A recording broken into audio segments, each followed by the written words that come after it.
nós vamos imediatamente convidar para subir aqui ao palco o professor Maurício Abdala.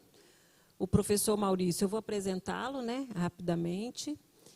O professor Maurício é do curso de Filosofia dessa universidade. Ele possui licenciatura em Filosofia pela PUC de Minas Gerais, mestrado em Educação pela UFES, Federal do Espírito Santo, e doutorado em Educação também pela Universidade Federal do Espírito Santo. O professor Maurício é associado, né, do Departamento de Filosofia da Universidade Federal, tem experiência na área de Filosofia e Educação, com ênfase no campo da filosofia, filosofia das ciências e filosofia social e política. No campo da educação, educação popular e teoria educacional crítica. É só uma síntese, né, do que o Maurício vem produzindo, estudando e qual é a área dele de intervenção dentro do campo da filosofia. Mas a gente, agora, o que é mais interessante é quando a gente sai do formal, né? Maurício também, eu gosto de apresentá-lo sempre como aquele que é muito escutado pela Rádio Universitária. Ele tem um programa nas Ondas da Filosofia, que vocês poderão escutar, não mudou, às quintas, quinta, 11 horas, né? Às quintas, 11 horas. E essa é uma parte que a gente vem assim, ouvindo, interagindo mais do que no cotidiano aí do curso, pelo menos no nosso lugar de gestora hoje, né? Então, a gente agradece muito, Maurício, por ter aceito o convite mais uma vez, né? 2019 foi ele também que conversou sobre o tema conosco, e aí a gente convidou novamente para receber vocês, 2019-2. Eu vou passar a palavra para o Maurício, já agradecendo, e depois a gente dá encaminhamento, né, à nossa programação, com outras atividades, atividade cultural, e com informações muito básicas que vocês precisarão para iniciar a segunda-feira de forma mais tranquila, com algumas informações que acabam assim, deixando vocês ansiosos, porque são questões de desde se localizar, né, no centro, em sala de aula, enfim. Então, é isso que a gente tem de programação para o restante da tarde. Tá? O Maurício vai fazer uma conversa inicial conosco e fique bastante à vontade, Maurício, aqui ou aí, você que sabe. Muito obrigada.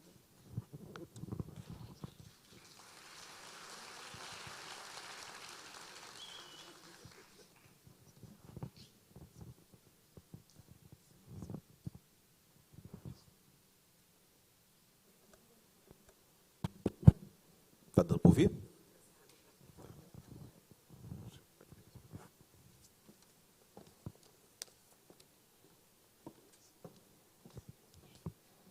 Boa tarde a todos, para todas. Quero saudar os diretores de centro presente, os pró-reitores, todos os estudantes, professores.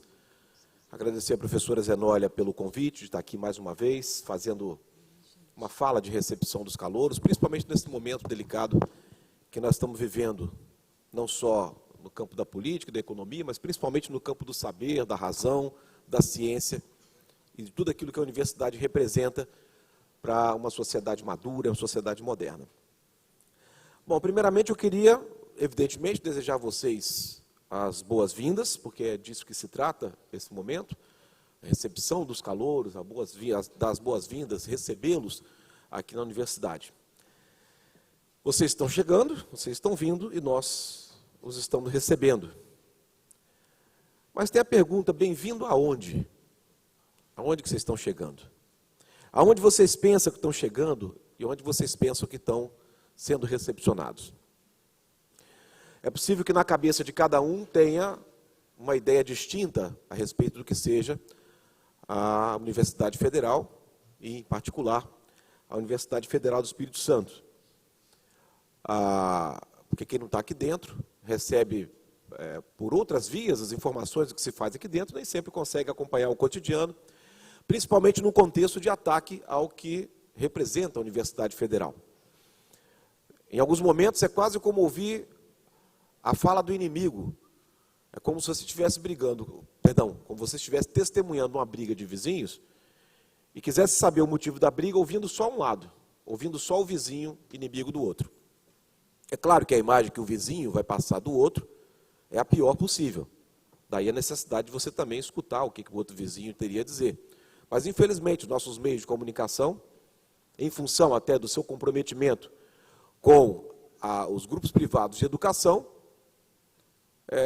tiveram um papel irresponsável em passar uma imagem da universidade que não é verdadeira, de valorizar aspectos negativos que, evidente, existem em qualquer universidade, em qualquer instituição, e formar uma ideia que acaba se voltando contra o próprio saber, contra a própria ciência, contra a própria pesquisa.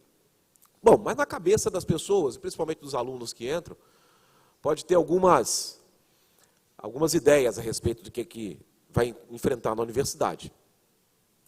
Por exemplo, muitos podem achar que estão entrando num grande laboratório de pesquisas científicas, objetivas, desinteressadas, aquele mundo da ciência asséptica, da ciência pura, que todo mundo vai vestir um jaleco e vai fazer pesquisa absolutamente objetiva, desinteressada.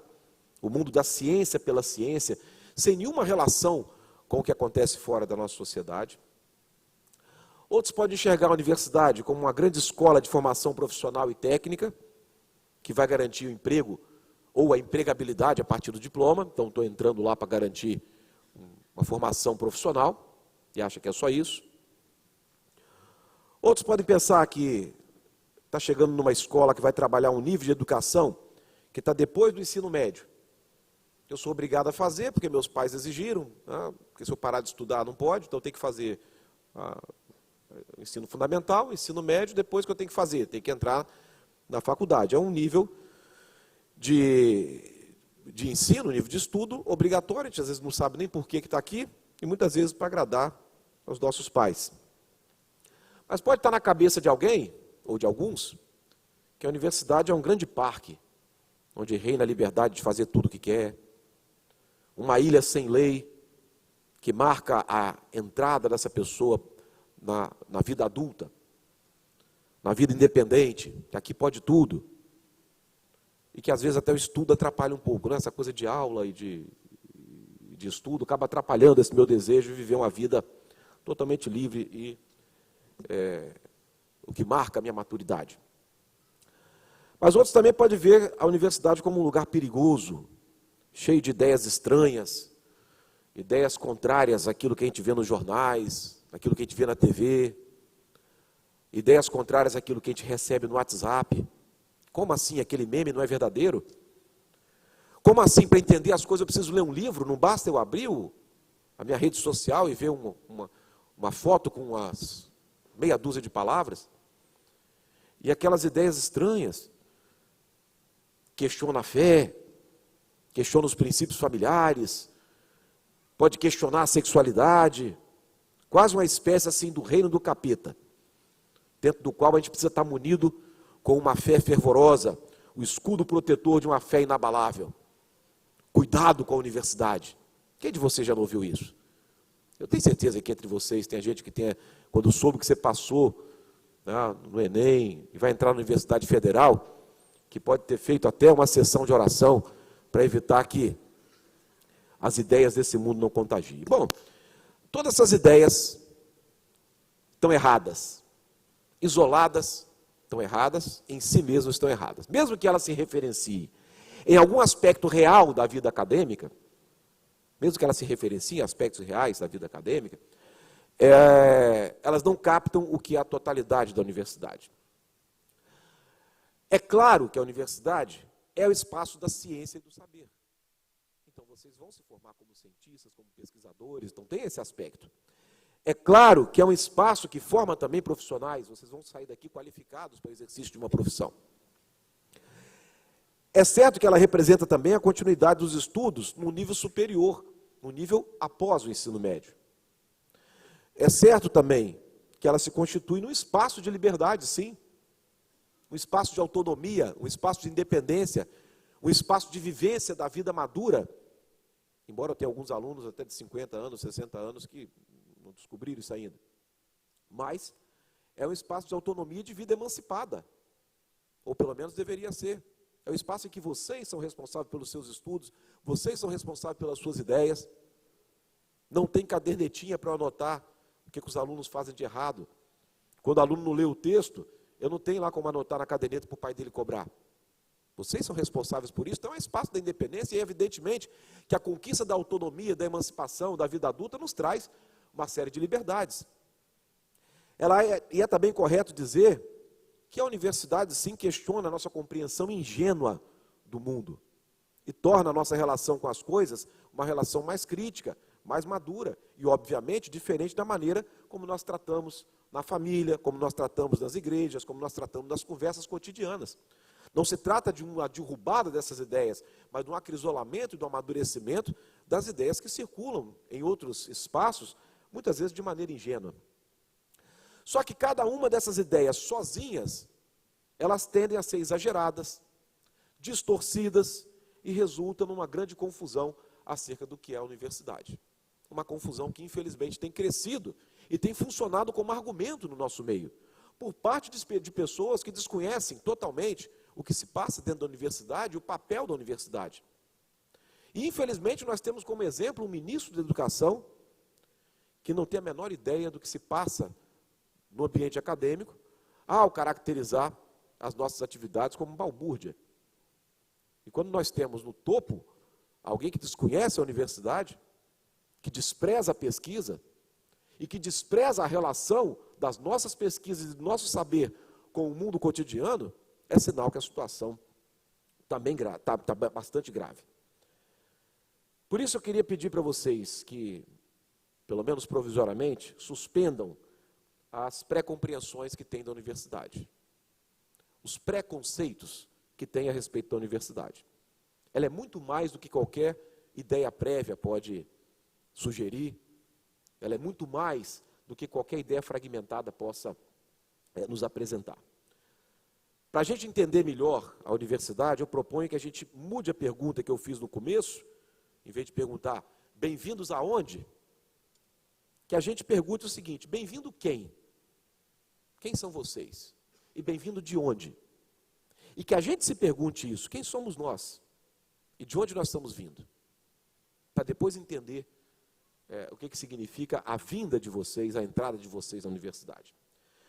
Vocês são seres humanos, homens e mulheres de diferentes idades, e que chegaram aqui em função de algum tipo de necessidade ou interesse que surgiram da sua vida em sociedade. Isso responde resumidamente quem? Bastante resumidamente. E vocês vêm de onde?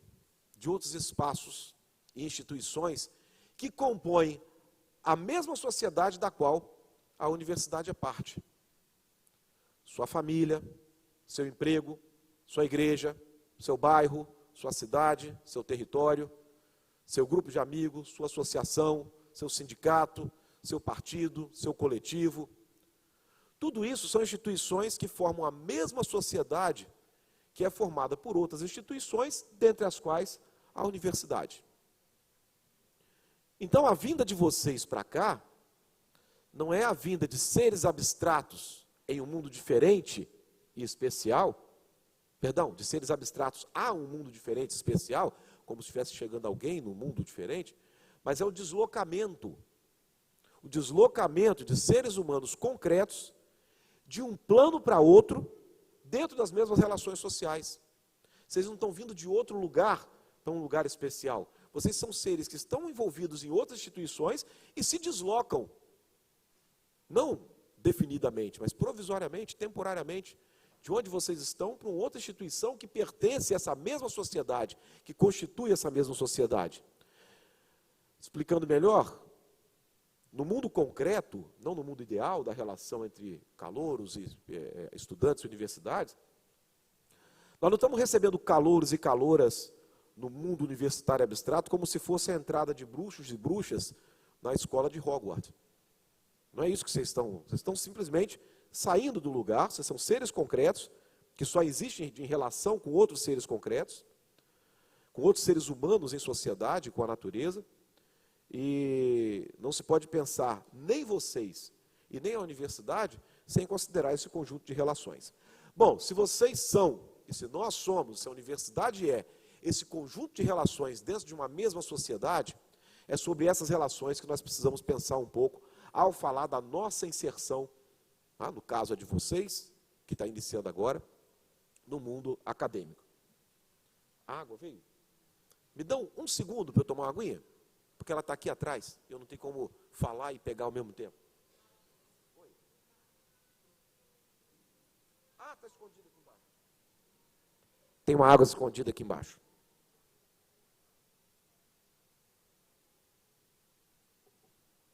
Obrigado, Zenólia. Bom, vamos falar um pouquinho dessas relações que nos constituem. O ser humano é um ser que só existe, só vive, só não se extinguiu, porque criou relações conscientes com os outros e com a natureza. Nós dependemos essencialmente do outro, não contingencialmente do outro. A nossa história antropológica, ela se deu pelo fato de nós vivemos em coletividade, fazermos coisas juntos, criarmos a linguagem, interagirmos e trocarmos essa linguagem. Hoje, aparentemente, a presença do outro na nossa vida ela é meio contingente. Qual é a diferença do contingente para o essencial? Contingente é o que pode ser, o que pode não ser.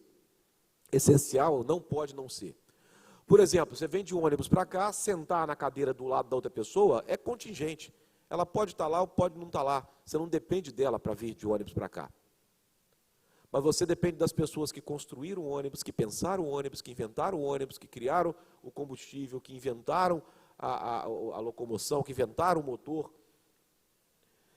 Até o momento, até o ponto lá atrás em que o primeiro ser humano pegou um pedaço de pau, um pedaço de osso e usou como arma. Disso você depende, e não é contingencialmente.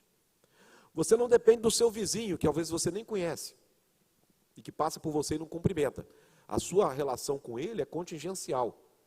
Mas você depende do pedreiro que construiu a casa ou o prédio no qual você vive, você depende do conhecimento todo que foi acumulado pela humanidade para poder fazer aquele prédio. Você jamais vestiria uma roupa e falaria um ar com sentido, caso não fosse o outro seres humanos.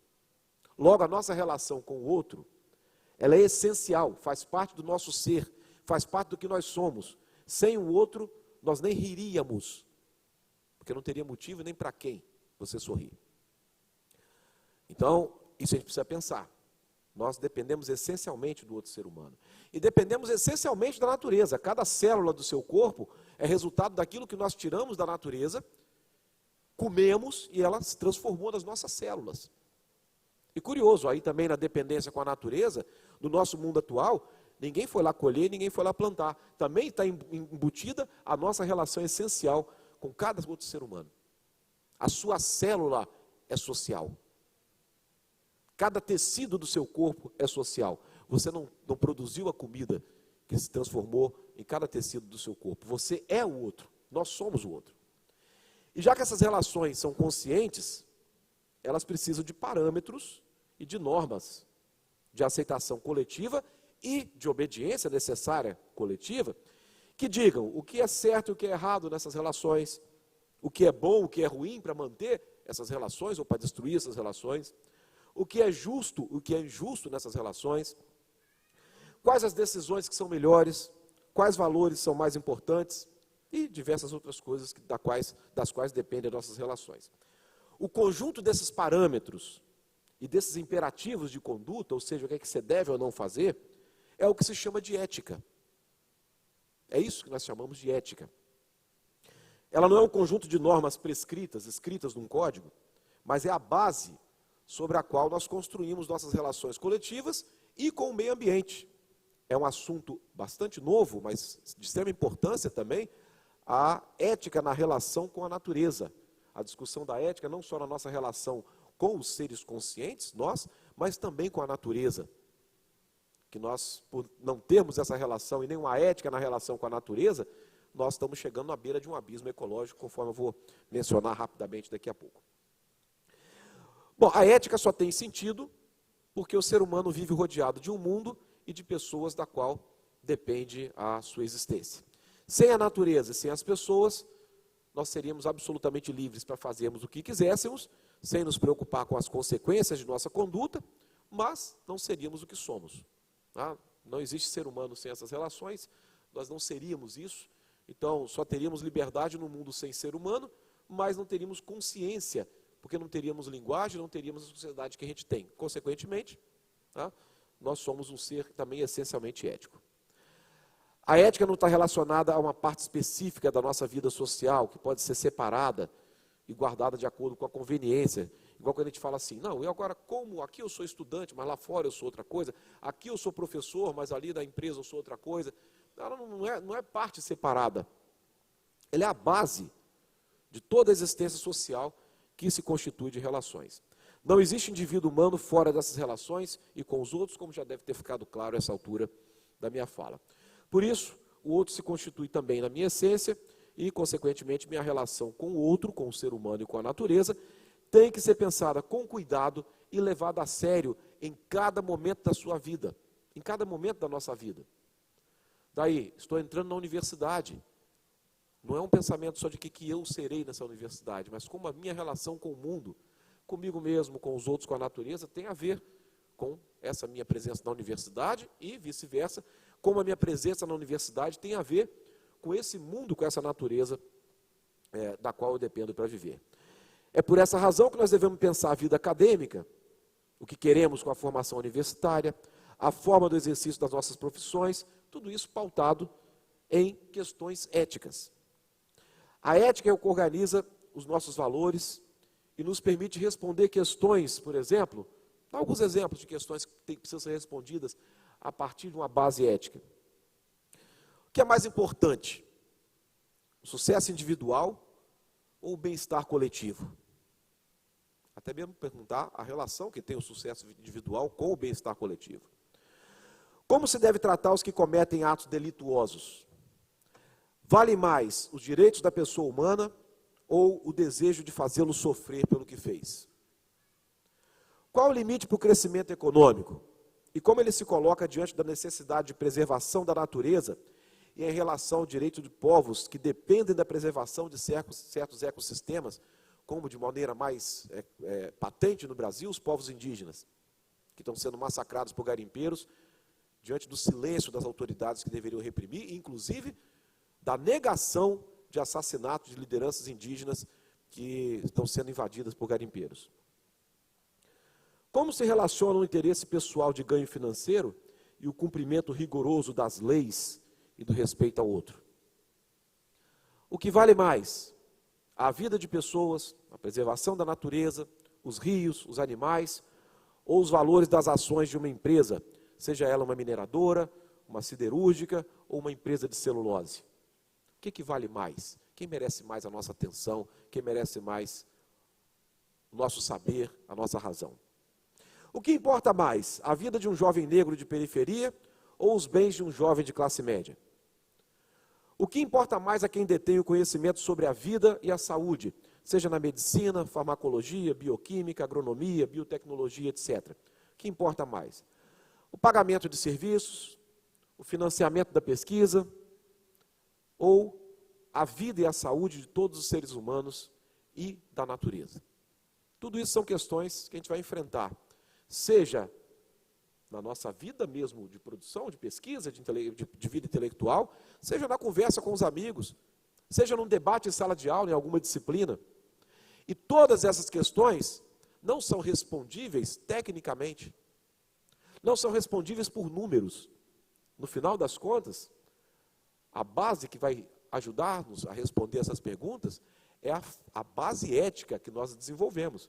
Sem ela, a gente vai se perder numa discussão numérica, discussão de valor, discussão de economia, discussão de leis, de normas, que não vai ter fim. Porque na base, no fundamento para a resposta disso, para o seu posicionamento a essas questões, está, de fato, a ética, que está relacionada à formação de todos vocês. Essas e muitas outras perguntas são fundamentais no decorrer da nossa formação profissional. Nós devemos evitar que se reproduza em nosso meio a pura ética do dinheiro, que foi manifestada aqui, quero citar um exemplo, numa turma de medicina, em alguma universidade da nossa galáxia, em que uma professora perguntou para os alunos, por que vocês escolheram fazer medicina? E uma aluna respondeu, para ganhar dinheiro. Se fosse para salvar a vida, a gente seria bombeiro. E a turma toda riu. Pior do que uma aluna falar isso, é uma turma toda rir. O único motivo da formação de quem cuida da saúde, da vida e da morte das pessoas é ganhar dinheiro Se fosse para salvar a vida, seria bombeiro. Que não se repita em nossa universidade, em nossas salas, em nossa vida, jamais um tipo de pensamento como esse. A universidade não existe de maneira autônoma e nem apenas está no mundo. Ela é um componente do mundo, ela é constituinte e constituída por esse mundo. Os problemas do mundo são problemas também para o saber acadêmico e para o saber científico e também para a formação profissional. Vocês vão ser profissionais aonde? Nesse mundo. Não só porque esse mundo pode se tornar objeto de pesquisa e produção textual, mas porque esse mundo e os seus problemas constituem a própria totalidade da nossa existência. E vai constituir para o resto da vida. Desde o seu nascimento até a sua morte. É desse mundo que viemos, ou melhor, é dentro dele que nos deslocamos entre um espaço e outro. E entre esses espaços está a universidade que hoje recebe vocês nesse evento. Isso responde um pouco à pergunta, bem-vindos de onde? É desse mundo. Mas vamos olhar um pouquinho mais para esse de onde. Como é que anda esse mundo do qual nós viemos e do qual nós nunca vamos sair, nem que queiramos? A não ser que você retire sua própria vida, que eu espero de coração que ninguém pense, não passe essa hipótese da cabeça de vocês. Mas enquanto nós estivermos vivos, nós estamos sempre inseridos nesse mundo. Inclusive, se você resolver ir lá para o mestre Álvaro, viver como eremita, o mundo vai nas suas costas. Você vai continuar pensando com palavras, você vai continuar cozinhando seus alimentos para comer. Tá? Ou seja, tudo que você aprendeu no mundo vai junto com você. Não tem como você se livrar dele. Como é que anda esse mundo em que nós vivemos